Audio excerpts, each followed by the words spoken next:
I'm Luke Parody. This is I'm Liam Cahill. do you wanna come in and get a look at this? Do you wanna come in and get a look at this guy? Yeah. So we have basically an IR. It's a little rover that uses an IR detector and a beacon system to determine its position and can actually move around based on move around based on the position that it determines. What it's doing right now is it's scanning through, and so we scan through about 120 degrees in the azimuth and about 40 to 50 degrees in altitude angles, and we end up with scan data that corresponds to the intensity of the infrared radiation at that point.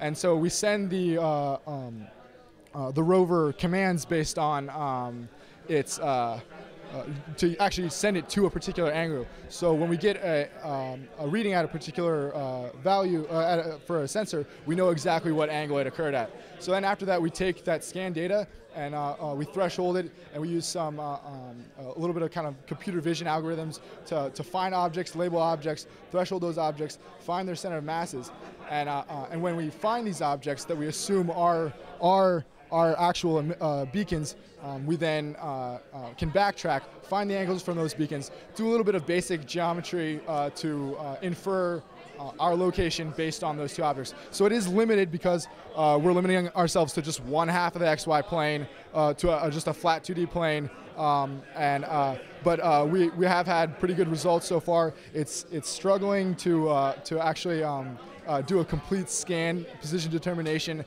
and move, but we have all the subsystems up and running fine. If you look at these detectors over here, you can't see them as being on.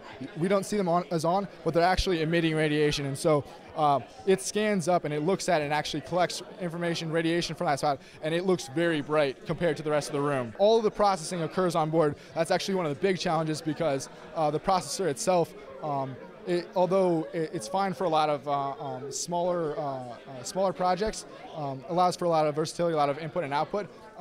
It does not have much memory, it does not have much space, and so when we're trying to store scan information, which are a large number of pixels, we had to come up with some pretty tricky and pretty slick different ways of managing the data to try and fit everything in there.